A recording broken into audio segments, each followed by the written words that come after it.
Me voilà à bord du vol Paris-Tel Aviv de la compagnie israélienne El Al. Je suis journaliste de télévision et la seule goy dans cet avion qui nous mène tout droit vers un pays soumis depuis une semaine au feu incessant des roquettes. En quelques jours seulement, 370 000 Israéliens ont fui l'État hébreu sans certitude de retour. Je demande à ma voisine ce qui l'amène en cette terre incertaine. Esther me répond qu'elle est originaire du kibboutz de Kfar Aza, situé à moins de 2 kilomètres de la bande de Gaza. Elle vient de passer quelques jours en région parisienne pour confier ses 2 filles, de 4 et 7 ans, à ses parents, le temps que la situation s'apaise. Je lui demande si elle est disposée à me raconter son 7 octobre. Ses yeux creusés et hagards se sont fixés avec une expression sauvage. C'était un samedi, un jour de fête, le dernier jour de Sukkot, fête juive des cabanes.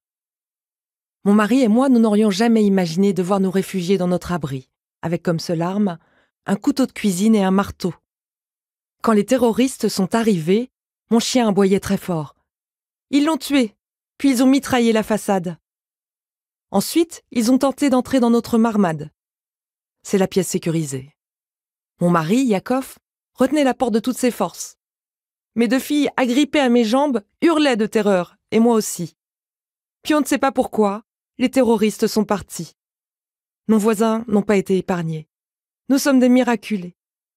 À présent, je rejoins mon époux, car nous devons reprendre notre vie, là où elle se trouve. Ce samedi 7 octobre 2023, les terroristes du Hamas ont plongé Israël dans l'effroi en massacrant femmes, enfants, vieillards et en prenant en otage plus de 240 personnes pour la seule raison qu'elles sont juives. Pour les Israéliens, cette journée demeurera la plus sombre de l'histoire du peuple juif depuis la Shoah. Les médias parleront d'un 11 septembre israélien. On assistera à une condamnation quasi unanime à travers le monde. Même la Russie et la Chine appelleront les 2 parties à la retenue et à un cessez-le-feu. Pourtant, dans ce concert de réactions, il est un pays qui s'est distingué des autres nations en se réjouissant de l'humiliation subie par Israël. Et j'y étais, dans ce pays des plus accueillants.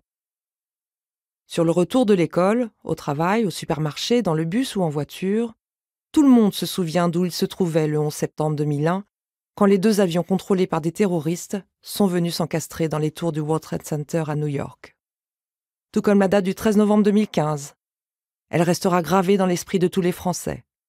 Après les attaques du Hamas, un quotidien national a habilement titré en une « Israël, 7 octobre 2023 », comme pour signaler une nouvelle date qui allait s'inscrire dans nos mémoires et marquer l'histoire.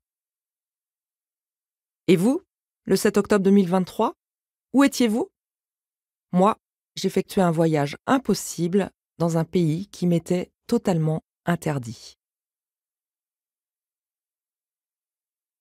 Ce n'est pas parce que les choses sont difficiles que nous n'osons pas, c'est parce que nous n'osons pas qu'elles sont difficiles.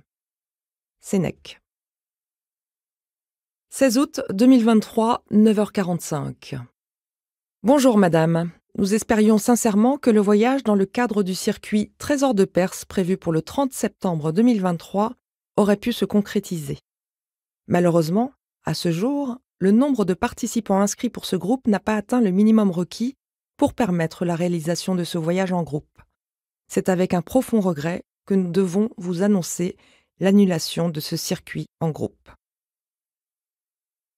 Cependant, nous tenions à vous offrir cette possibilité. Si cela vous convient, nous pouvons vous offrir ce même circuit en privé, à 2, avec une autre cliente, Madame Colette Blanchette. Si cette proposition vous convient, veuillez s'il vous plaît signer et nous renvoyer le bulletin ci-joint par mail. 16 août 2023, 9h47. Bonjour monsieur, je maintiens le voyage. Vous trouverez ci-joint le formulaire rempli. Bonne réception. Aïtolé.